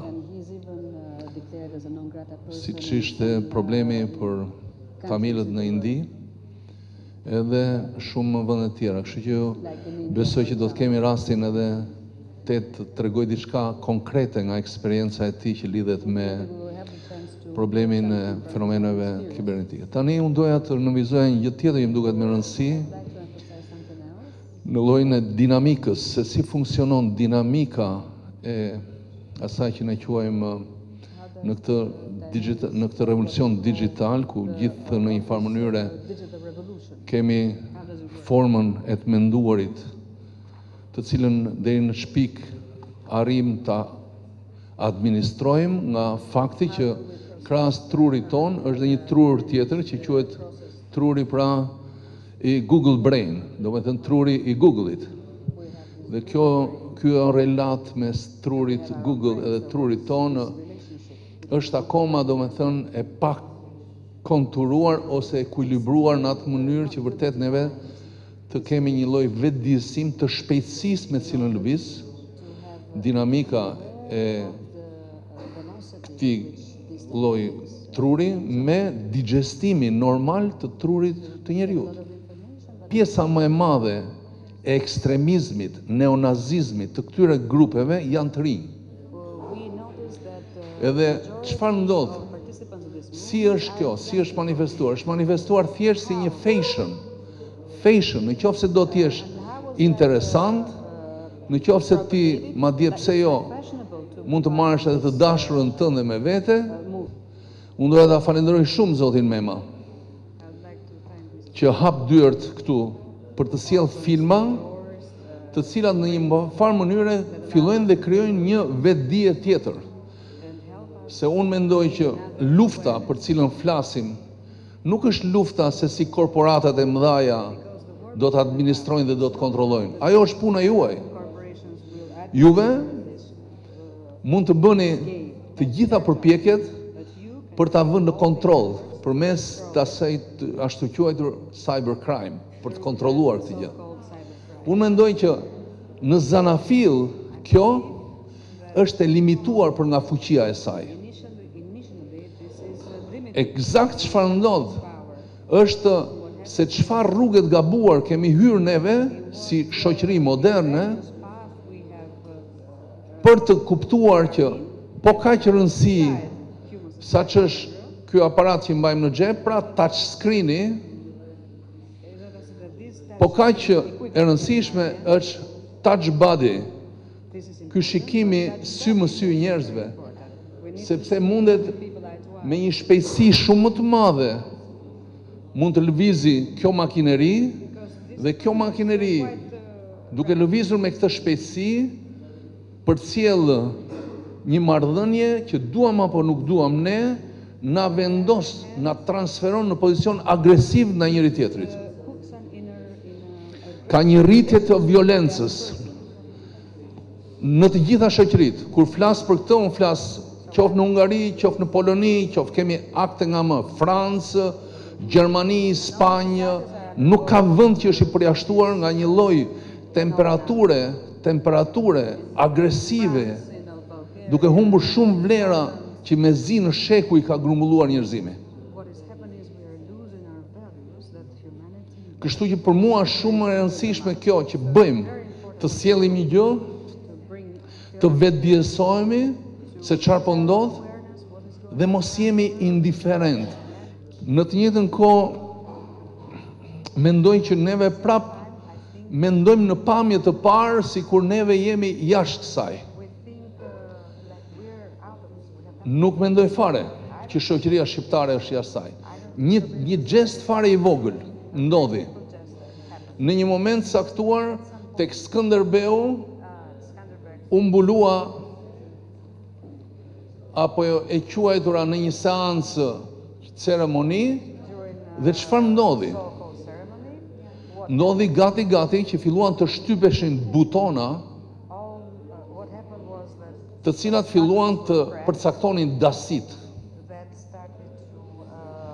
Por çfarë ndodhi në rrjetet sociale ishte akoma dhe më e rrezikshme. Kështu që unë e quaj krimin më të madh, krimi më i madh është indiferenca. Sa më shumë indiferent jemi ndaj gjës që e quajmë nuk na atakon neve, aq më kriminale, mendoj unë, është ndaj atyre që veprojnë për të na shkaktuar neve indiferencën. First, I would like to thank the filmmaker. Fillimisht do doja të falenderoja realizuesin e filmit, because he has brought a reality to me and to you. Ai na ka sjell neve një realitet për mua dhe për ju. This is something that we cannot conceive of just sitting by ourselves or doing our jobs as professors or police. Nuk është një gjë që mund ta perceptojmë vetë, duke bërë punët tona, profesionet tona, unë si profesor, ju si polic. This kind of documentary should give us a sense of how difficult our jobs are. Ky lloj filmi, ky lloj dokumentari duhet na japi neve një ndjesi, një sens se sa të vështira janë profesionet tona. Also, the panel, I wish to thank them because they have given us some insights into the problem.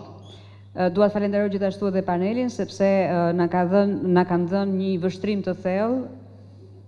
But where is the responsibility? Po ku qëndron përgjegjësia? How are we going to deal with this? Si do ta trajtojmë këtë problem? I must tell you, quite frankly, I have visited you a year earlier. Duhet t'ju them sinqerisht, unë kam qenë më përpara këtu. I am very pessimistic. Unë vetë jam shumë pesimist. I cannot remember a time where we have lived with so much danger. Nuk mbaj mend në jetën time që të kemi jetuar mes kaq shumë rreziqeve. There are groups in this world, as Kutim Chashku has told you, who wish to see a destruction of civilization. Siç e përmend profesor Kujtimi, ka grupe sot në botë që dëshirojnë të shkatrojnë sistemin. For 60 years since World War II, we have built a system where we can live in freedom, democracy, and we can engage in economics. Për 60 vjet që pas luftës së dytë botërore kemi ndërtuar një sistem që na ka lejuar që të jetojmë në liri, demokraci, edhe të angazhohemi në jetë ekonomike. I came to Albania 25 years ago. Kam ardhur në Shqipëri para 25 vjetëve. In 1992. Në vitin 92. It was a very different country. Ishte një vend shumë i ndryshëm. Many of you know only from your parents or your grandparents of how difficult it was. Shumë prej jush mbase e din sa e vështirë ka qenë vetëm nga prindrit apo nga gjyshrit tuaj. And now you have a responsibility in the 21st century to secure what has been gained. Dhe tani mbas 25 vjetëve ju keni përgjegjësinë që të ruani dhe të siguroni atë që është arritur në këto vite. We live in very difficult times. Jetojmë në kohë shumë të vështira. And you are asked to do policing in these very difficult times. Dhe juve ju kërkohet që të luani rolin e policit në këto kohë tepër të vështira. As Chashku has told you, and as you well know, everyone has a cell phone. Siç tha profesor Chashku, siç e dini dhe ju, gjithë kemi nga një iPhone. I remember visiting the villages, and there were nothing but donkeys and people walking and doing agriculture. Mbaj mend kam vizituar më përpara fshatrat edhe shikoja vetëm gomer, njerëz që ecnin edhe që merreshin me bujqësi. Today, wherever you go, in the forest village, in the furthest village, you see someone with a cell phone. Tani edhe në fshatin më të largët po të shkosh, do ta hasësh dikë që është me iPhone në dorë.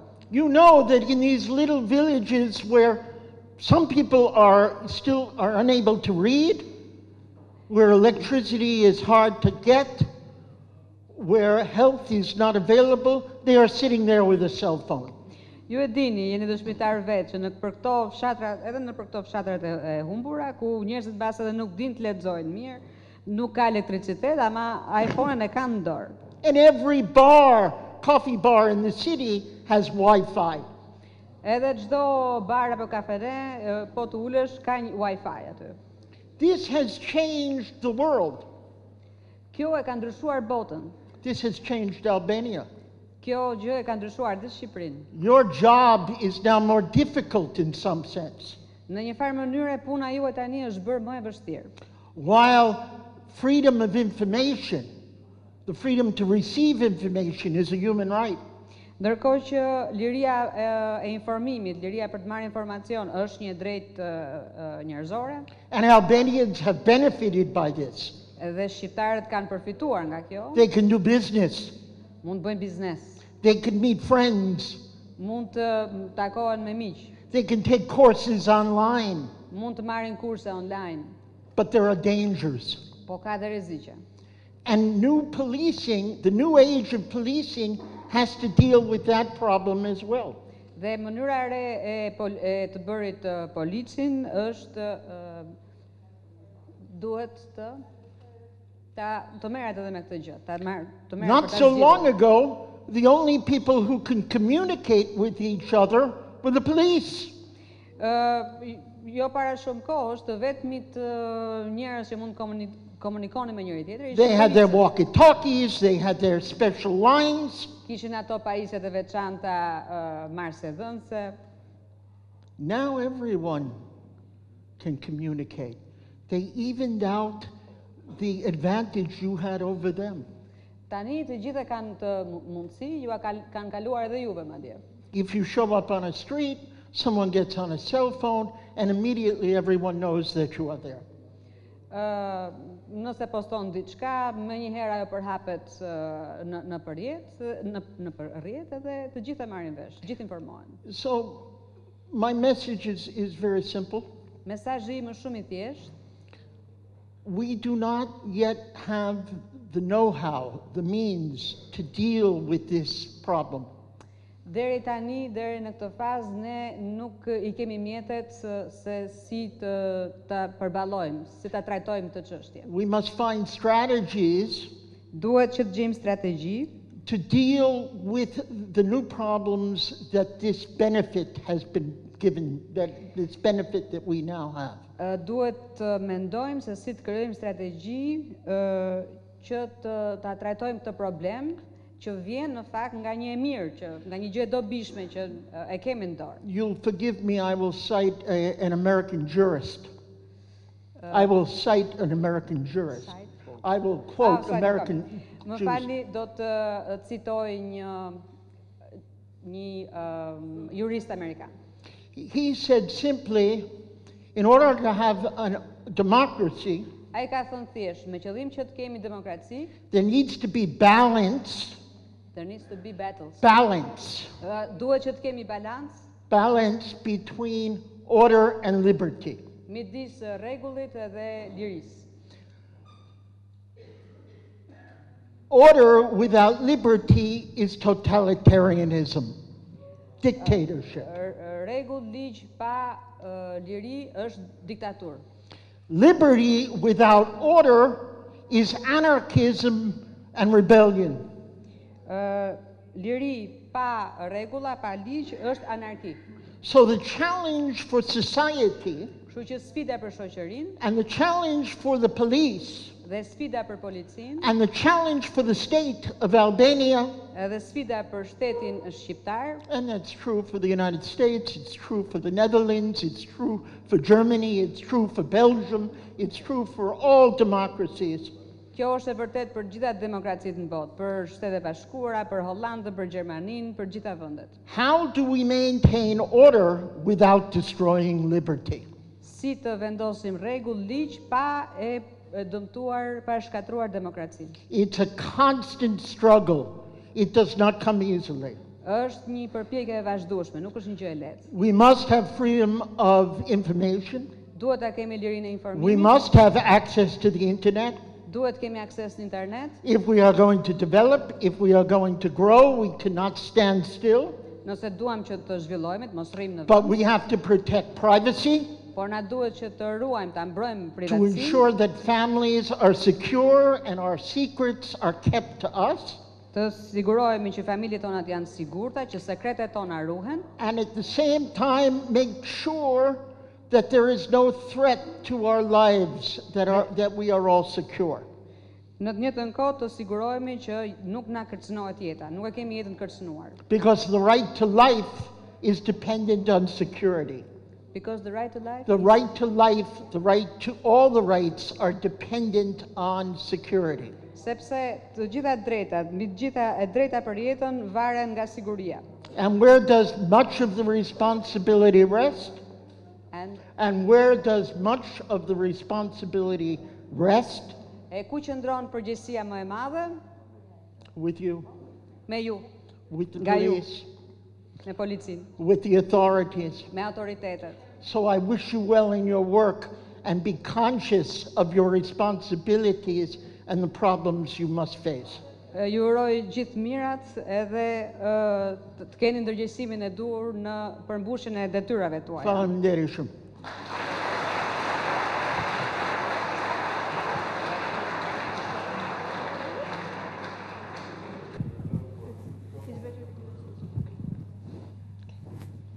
Përshëndetje të gjithëve. Hello everyone. Thank you so much for the Police Academy to host this film here today. And I would first like to congratulate the director, Hans Bota, because I think you have made a very powerful documentary. Përshëndetje të gjithëve, një falënderim të veçantë këtu sot për Akademinë e Sigurisë, Akademinë e Policisë që ka mbajtur këtë eveniment dhe ka lejuar që ky film të shfaqej për të gjithë të pranishmit sot. Falënderimi dytë vjet për regjisorin e filmit, I cili vërtet ka bërë diçka një punë shumë prekse. The theme of this year's Human Rights Film Festival, Radicalization and Populism, is, I think, very well chosen.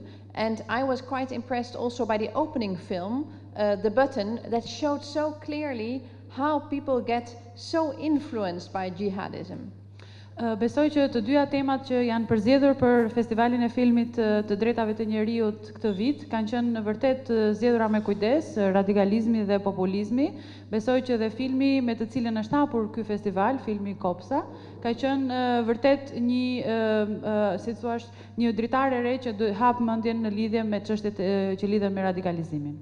It showed suicide bombers who were so convinced and who seemed so happy going their path, and for me this was one of the most strange things to see. Dhe për mua është vërtet diçka që më surprizon, nuk e di nëse është dhe për ju një gjë e tillë, kur shef të reflektuar në këto dokumentar, në këto filma, njerëz të cilët janë gati të hedhin veten në erë për një ideal ose një ideologji të caktuar. And I think today it became a little bit clearer for me, because your documentary, Hans, shows so clearly also the propaganda machine that is behind this. And it shows so clearly the seduction of youth that leads to people leaving for Syria. Dhe duke parë së bashku me ju këtë film sot, në një farë mënyrë disa gjëra më qartësuan, sepse tani shoh të gjithë makinerinë e madhe të propagandës që disa njerëz të caktuar e përdorin, sidomos kundrejt të rinjve për t'i radikalizuar ata, për t'i bërë një lloj shpëlarje truri dhe për t'i bindur për një ideologji të caktuar. And of course it raises a lot of questions. It raises a lot of questions about our roles as parents. Are we aware enough of what our children are actually watching, the games that they are playing, and how they are being influenced? Dhe sigurisht kjo e gjën dikon dhe ngre shumë pyetje, si fillim si prindër, nëse ne si prindër jemi të ndërgjegjshëm dhe jemi në dieni se çfarë shohin fëmijët tanë në internet, apo çfarë lojra shohin ata, apo çfarë lloj ndjesish apo interesash kanë ata. Dhe a jemi ne të kujdesshëm, mjaftueshëm në lidhje me nivelin e sigurisë ose me çështjet e ndryshme që ata shohin. And a lot of the fight and the jihad is on a dark net, but it was quite clear in this documentary that also Facebook, Google, Twitter play a role. And so what is actually their responsibility? Po, si juve e pat nga filmi, një pjesë e mirë e komunikimeve apo e lidhjeve ndodhin në atë që quhet darknet. Po, paralelisht me këtë ose njëkohësisht, kemi edhe të tjera makineri sociale si Facebooku, Twitteri, të cilat përdoren për të krijuar lidhje midis personave që radikalizojnë dhe atyre që radikalizohen. Of course, as governments, the Dutch government and also the Albanian government, we are working on finding answers and also on our strategy how to fight this. Pra, pyetja jonë që na lind është se sa përgjegjëse janë këto makineri apo këto media sociale. Dhe ne si shtete, Hollanda, po besoj dhe Shqipëria, po përpiqemi të gjejmë përgjigjet se si mund të kundërpërgjigjemi këtyre manovra ose kësaj ideologjie. As you are aware, this week the General Assembly in New York is taking place, and as we speak, one of Albania's best cyber experts is discussing exactly this issue in New York with other people that are focusing on finding strategies to fight cyber jihad and jihad in general, looking specifically at civil society. Ndërkohë që ne flasim në New York në kuadrin e një takimi që bëjnë Kombet e Bashkuara, është pikërisht duke u diskutuar, janë pikërisht duke u diskutuar strategjitë që vendet të ndryshme janë duke hartuar ose menduar për të qasur këtë çështje që është e prekshme për të gjithë vendet. Në Shqipëri, nga Shqipëria gjithashtu po marrin pjesë disa nga ekspertët më të mirë që kanë të bëjnë me kundër terrorizmin apo veprimet e tjera kundër xhihadit në përgjithësi, dhe besoj që gjithë konkluzionet që ata të nxjerrin do të reflektojnë një strategji që do të preki njëkohësisht edhe shoqërinë civile ose rolin që duhet të luajë shoqëria civile në deradikalizimin e popullsisë. I think it is quite clear that there is a role for many actors in society. Education is crucial, economic development and integration, but there is especially also a role for you here as police agents. Besoj që ka një rol të rëndësishëm për të gjitha shtresat në shoqëri. Ka një rol që luajnë edukatorët, njëkohësisht punësimi, është shumë i rëndësishëm ose niveli ekonomik. Besoj që një rol të veçantë luajnë edhe personat që janë në uniform, pra ju të gjithë që jeni këtu sot. So I would like to thank you actually for taking up that job, for being on the street every day and for having your eyes and ears open. Kështu që unë dëshiroj t'ju falenderoj paraprakisht për punën tuaj dhe për kujdesin tuaj dhe veçanërisht për kujdesin që ju tregoni duke i pasur sytë dhe veshët hapur për të dalluar në kohë atë çfarë ndodh në shoqërinë shqiptare. Again, my congratulations to the International Human Rights Film Festival for putting this topic, which is so important, on the agenda today. And also, Hans, congratulations to you, because you just told me that your film has also been nominated for the Emmy Awards, which is quite something.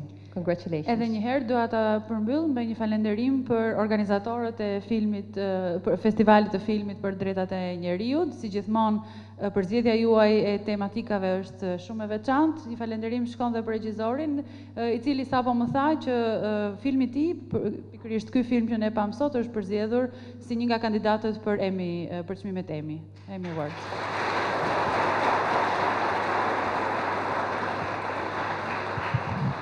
Faleminderit zonja ambasadore. Na sollet në vëmendje faktin që sot ekstremizmi, radikalizmi dhe populizmi nuk janë më çështje vetëm të lindjes mesme, janë çështje ndërkombëtare. E mbi të gjitha janë çështje të cilat nëse do duam të ndalojmë, do duhet kthejmë vëmendjen tek vetja, që nga edukimi brenda familjes, në shkollë, në komunitetet ku jetojmë edhe pastaj më gjerë.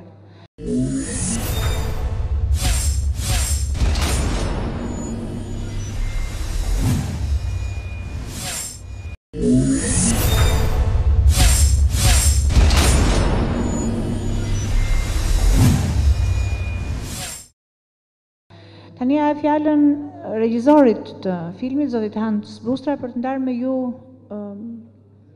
atë që ai gjykon të rëndësishme, duke pasur parasysh që kemi të bëjmë me punonjës të policisë, për ata që në fundit do të jeni aktorët kryesorë që do të sigurojnë ndalimin e radikalizmit, ekstremizmit e populizmit në vijim.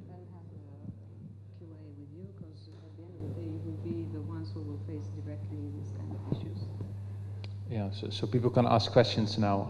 Domethënë tash më bëjmë pyetje apo dëshironi që të them unë? Okay, shall I just tell something? Okay, yeah, if there are any questions, people can ask, and otherwise I'll... Ju filmin e pat dhe nëse ka ndonjë pyetje nga audienca, jam I hapur.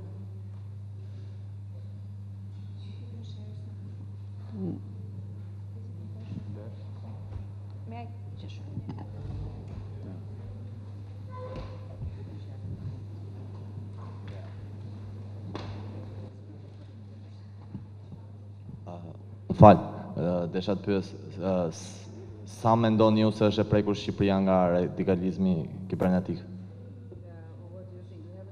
Nga xhihadizmi?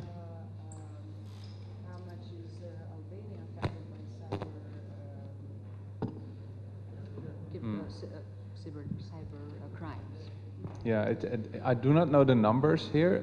Are there numbers known of young jihadists who left Albania to fight in Syria, for instance? Unë nuk kam statistike, po ndonjëri nga ju është në dieni se sa është numri i jihadistëve të rinj që janë larguar nga Shqipëria për Siri?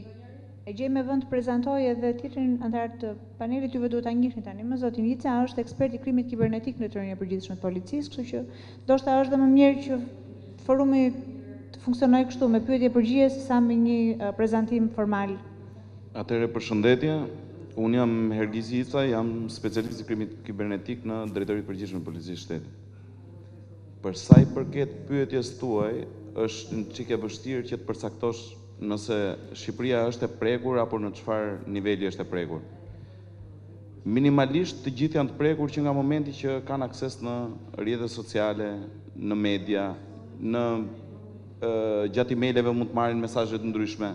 Kështu që gjithë shoqëria është e prekur. Se çfarë bën shoqëria më pas për të minimizuar faktorin e ndikimit, kjo është një tematik tjetër dhe del në një problematik tjetër që futet te problemet sociale.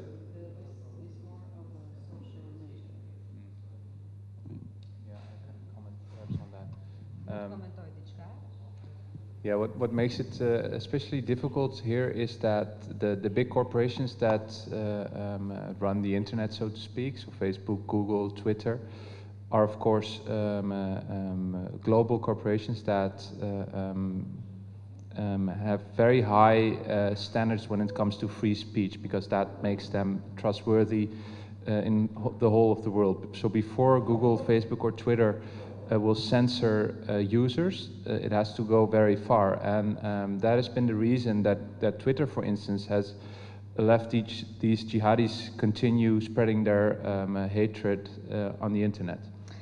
Duhet kemi parasysh që Google, Facebook, Twitter, këto janë korporata globale të mëdha edhe kanë standarde shumë të larta për sa i përket fjalës lirë. Kështu që kjo është ndoshta një nga arsyet përse Twitter për shembull i lejon llogaritë e Twitterve që ti shpërndajnë mesazhet e tilla. Yeah, and so the only way to fight this, J. M. Berger, the expert from the US, said that a strategy on Twitter, for instance, to battle these jihadis was to what they call whack the mole. So perhaps you know the game, you know, when a mole comes up, you have to hit it. And but they keep coming up. So, but you just have to hit each one, meaning that you have to take down these Twitter accounts, because a lot of work goes into building new accounts with all the followers, etc. So it makes it very frustrating for jihadists to create these accounts every time anew. So it's very hard to really beat them, but you can really frustrate them online. Ndoshta e vutre tek filmi është eksperti amerikan që flet për një mënyrë se si që kanë përdorur deri tani me ata që kanë llogarit Twitter, xhihadistët që kanë llogarit Twitter, që janë i mbyllit dhe i detyrohen xhihadistët që i përdorin këto llogari në Twitter që të hapen llogari të reja. Mirë, por kjo i frustron në një farë mënyrë ata. Domethënë, je në një pozitë që nuk mund t'i ndalësh totalisht, por ama mund t'ua vështirësosh goxha.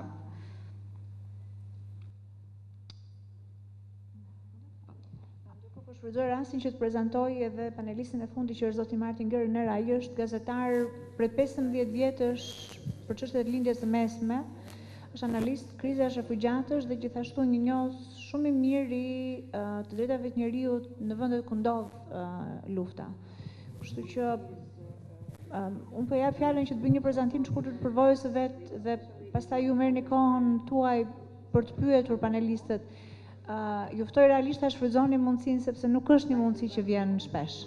Të keni mundësinë që realisht të pyesni njerëz që kanë qenë në fushën e betejës dhe që kanë pasur mundësinë të analizojnë çfarë realisht ndodh në lindjen e mesme.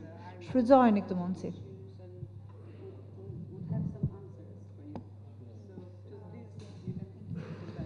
Okay, thank you. It's a pleasure to be able to exchange with you. I'm impressed of the amount of scholars here. I have worked a lot in Afghanistan in the last 15 years and recently in the last 2 years also in Iraq. Faleminderit për pjesëmarrjen tuaj, jam I befasuar nga pjesëmarrja kaq e lartë. Dua t'ju them të ndaj me ju që kam qenë për rreth 15 vjet në Afganistan dhe 2 vjet e gjysmë të fundit në Irak. I'm not an expert on cyber war, but I have a long time record journalist-wise, but also NGO-wise with the local population as well as experts on all levels in these countries. Nuk jam ekspert I luftës kibernetike, por kam një eksperiencë të kaluar me punën time si gazetar edhe me NGO. And I would subscribe to what my Albanian colleague said, that the social root causes are is the essential factor to make people decide which way to go. The social media are there, but there needs to be a very deep feeling of being rejected socially and culturally. Dua që të mbështes atë që tha pak më parë eksperti shqiptar, që në rrënjë të një problemi të tillë qëndrojnë arsyet sociale. Pra janë për shkak të arsyeve sociale, shoqërore që të rinjt marrin një vendim, detyrohen të marrin një vendim për shkak se ndihen të refuzuar, edhe kulturalisht, shoqërisht, por edhe kulturalisht. For example, I mean, this story we saw, and it's very impressing, the reasoning we saw in the film, but interestingly, the recruitment also happens from state sides in authoritarian regimes like in Iran. I give an example. Ishte interesante për shumë në film të ndiqnin fillin e arsyetimit gjatë gjithë filmit me tekst veçantë tek rekrutimi. Dhe rekrutimi për shembull vurare ndodh edhe nga autoritetet shtetërore, siç ndodh në Iran për shembull. We have in Iran recruits a lot of young Afghans who either live in Iran and want to take refuge, flee to Europe, but who don't succeed. And they are too ashamed to go back to their families or to go back to Afghanistan. And they're recruited by the Iranian forces for very cheap money and for the right to get a passport, and they will fight against IS with the Syrian army. That happens more and more in the last 2 years. Për shembull, çfarë po ndodh në këto 2 vitet e fundit, afganët që shkojnë në Iran rekrutohen për shumë pak para, shumë lirë nga autoritetet iraniane. Ata shkojnë atje me shpresën që të shkojnë për në Europë, por për shkak se nuk ja arrin, ndihen të turpruar që të kthehen përsëri në vendin e tyre, kështu që pranojnë të rekrutohen nga autoritetet iraniane dhe u jepet një pasaport dhe pastaj ata nisen si luftëtar për të bashkuar ISIS-it në Siri. I have worked 2 months ago in a refugee camp near Mosul, and in the refugee camps near Mosul, where you have refugee camps with Sunnis, with Yazidis, they're all separated, but especially in the camps with the Sunnis, all parties in this Iraqi conflict have recruited young people under 18. And it's easy to recruit also because a lot of families who are refugees in the area out of Mosul, when the sons get 16, they tell the sons to go and live alone in the camp or wherever, because they have 8, 9, 10 children and they cannot support all their children. So they say to their eldest sons, go and live your own refugee life in the camp or somewhere outside. And this is easy baits for all parties involved in the conflict. Për shembull, nga eksperienca ime për kampet e refugjatëve në Mosul, ke aty refugjatë, Sunni, Jeziti e gjithë grupet e tjera. Këto të gjithë bashkë në familjet që kanë edhe nga 8-9 fëmijë, për shembull, djali më njëherë sa po arrin 16 vjeç, familja e thotë që tani je në moshën për të larguar, për të jetuar më vete dhe të bësh jetën tënde të refugjatit.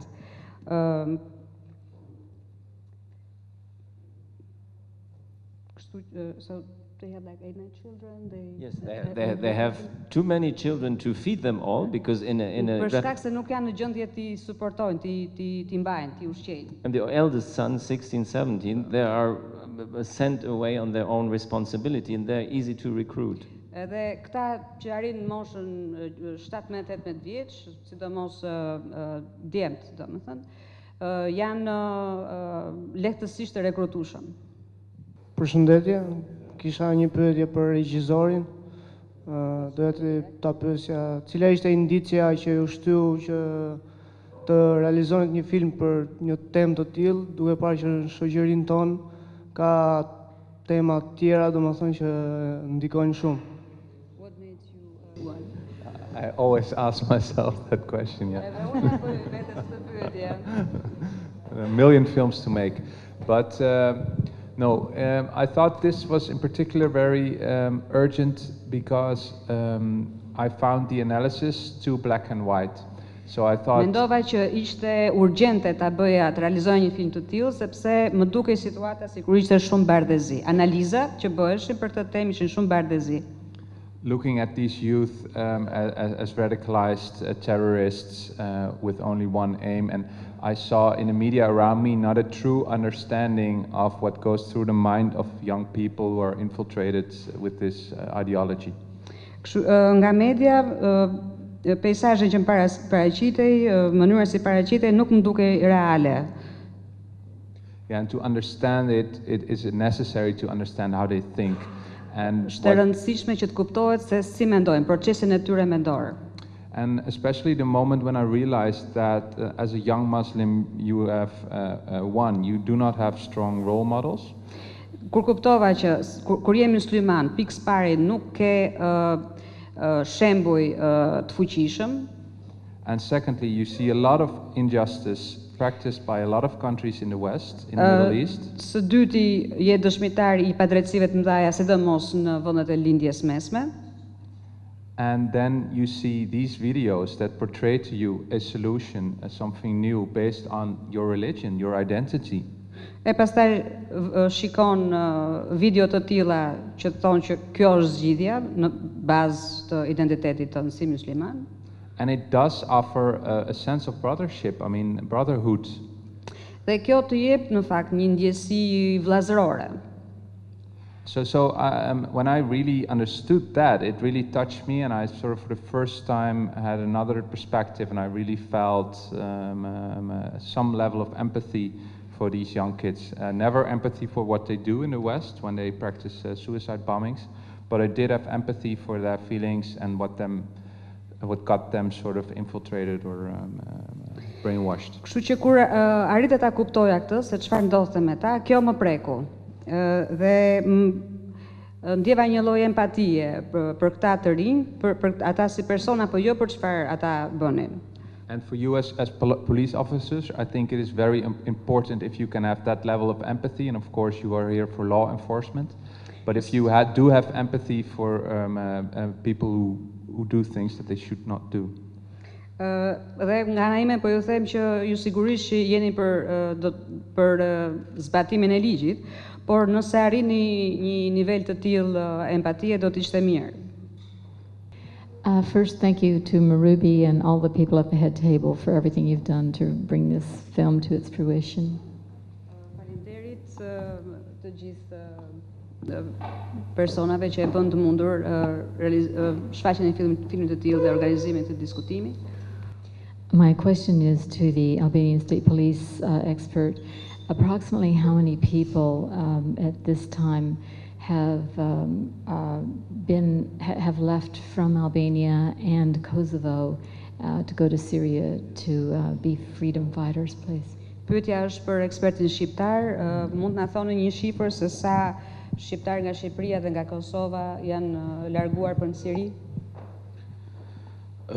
Pikë së pari nuk mund të shprehem për numër, pasi në policinë e shtetit ka një drejtori tjetër, e cila është drejtoria antiterrorit.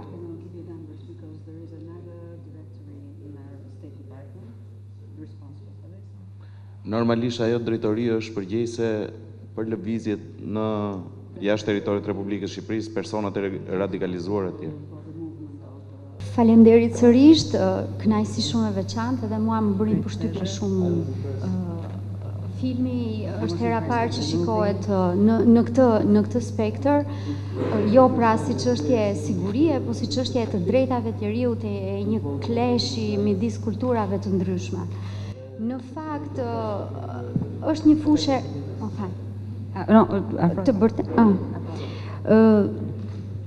Për Shqipërinë ndoshta konteksti mund të jetë i ndryshëm, pavarësisht se thuhet që pjesa më e madhe e popullsisë është muslimane, rastet që janë adresuar të radikalizimit kanë qenë njerëz ndoshta inspirues siç i përshkruani ju në filmat tuaj, në filmin tuaj, por njerëz me familje shumë të mbyllura dhe pothuaj të izoluar nga bota, pra njerëz pa një jetë sociale, pa asnjë lloj lidhje me komunitetin, duken sikur janë në ishujt e tyre të jetës.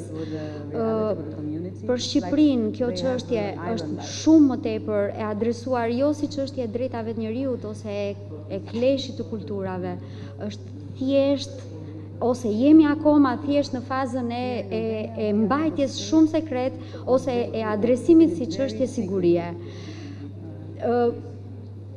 Sërish më pëlqeu shumë pyetja e idesë tuaj për filmin. Për ne si shoqëri, le të themi në fazat e para të adresimit të kësaj çështje, sfida më e madhe është pikërisht kjo. Ku mund ta ndajmë nivelin ton ose punën ton për mbrojtjen, promovimin e drejtave të njeriut, formave të parandalimit, edukimit dhe emancipimit shoqëror nga ato të sigurisë. Ndërsa për çështje të krimit kibernetik më duket ende e pa kontekst për Shqipërinë ose nivel shumë i përparuar në krahasim me nivelin e zakonshëm ose atë përfytyrimin ton që kemi për këta foreign fighters. Nuk e di, kjo është pyetje për panelin, a mbetemi akoma, a është ky perceptimi im një realitet apo keni një mendim tjetër? Nëse mund t'i shtoj pyetjes, a është me të vërtet krimi kibernetik një gjë për cilën do duhet realisht të shqetësohemi? Atëherë për të përgjigjur konstatimit, se nuk ishte pyetje, besoj se ishte konstatim. Atëherë, do desha të beja të qartë diçka që besoj shumë njerëz nuk e kuptojnë. Kur flasim për internetin, nuk flasim për internetin që ju shihni. Atëherë interneti që ju shihni përbën vetëm 20% internetit që normalisht funksionon. 80% e internetit është dark web. Që shumica prej jush, dhe kur them shumica, besoj 99% në këtë sallë nuk janë futur ndonjëherë. Që të hetosh dark webin ka të tjera protokolle sigurie, ka të tjera metoda, ka të tjera forma. Asnjëherë nuk mund gjykohet mbi atë që shihet. Edhe kjo është reale në internet. Kur flasim për radikalizëm në internet, flasim për radikalizëm në radikalizmin kibernetik, është një shprehje shumë e gjerë. Radikalizmi kibernetik nuk fillon me një mesazh. Radikalizmi kibernetik normalisht duhet gjejë territor, duhet gjejë terren. Do ta mbjellësh, ashtu siç mbjell fushën. Dhe normalisht kjo ndodh te fëmijët. Fëmijët janë si plastelina, normalisht mund t'i manipulosh. Manipulimi mund vi në forma të ndryshme, manipulimi mund vi kur grupe të ndryshme shoqërore tregojnë si diçka të bukur të marrësh pjesë në një aktivitet fetar. Aktiviteti mund mos jetë aktiviteti fesë muslimane, por mund të jetë të krishterës. Automatikisht fëmijët fillojnë të indoktrinohen nga gjëra të bukura, të cilat nesër mund dalin gjëra të cilat nuk janë të pranueshme për shoqërinë. Asnjëherë nuk mund të kemi radikalizëm nëse nuk kemi kaos. Patjetër duhet kemi kaos që shoqëria të ecë përpara. Por nëse kauza është gabuar, atëherë shoqëria bën mbrapa. Të flasësh për Shqipërinë që nuk funksionon krimi kibernetik, duhet ta kesh provuar, duhet ta dish se si funksionojnë hetimet. Shumica e hetimeve në Shqipëri janë si puna dark webit. Ti do shohësh vetëm 20%, po jo 80% tjetër. Nuk ka asnjë sens që normalisht çdo punë e policisë të dalin në media. Në qoftë se punët e policisë dalin në media, atëherë ne nuk bëjmë asgjë tjetër, vetëm bëjmë propagandë. Policia që kryen një çështje e cila nesër pas nesër do të rezultojë e suksesshme, punon me vite. Nuk është punë ditësh. Nëse neve evidentojmë një person i cili ka tendencë për të radikalizuar, automatikisht neve duhet të presim deri tek faza që ky person do të arrijë. Nëse do të doja ta krahasoja me një shembull shumë thjesht, që besoj ju të gjithë e dini, që është loja balena blu. Atëherë ajo thjesht një lojë. Cilat grupe shoqërore prek? Shumica e tyre janë fëmijë ose adult. Por a mund të themi që një person është indoktrinuar nga e lojë kur janë vetëm niveli i parë, i dytë dhe i tretë? Absolutisht jo, është një lojë si gjithë të tjerat. Do ta shohësh deri në çfarë niveli do vej, dhe pastaj ti do përcaktosh nëse personi ka tendencë për të vajtur më tej, që të kryejë aktin përfundimtar, ose akte të tjera në të cilat mund të dëmtoj vetveten, apo thjesht do ta shohë si diçka që shfaqet në internet dhe nesër pas nesër do ta lesi diçka e cila nuk ka interes dhe nuk përbën interes për atë. Në të njëjtën formë funksionon edhe shpërndarja e materialeve të propagandës në internet. Të gjithë i shohin, jo të gjithë indoktrinohen. Personat caktuar që kanë ndërmend të bashkojnë kauzës janë ata persona të cilët nesër pas nesër mund të jenë persona të cilët do të kenë tendencën për të vajtur në vendet ku sot zhvillohen luftime. Kështu që është diçka shumë e gjerë të bësh përcaktime të sakta.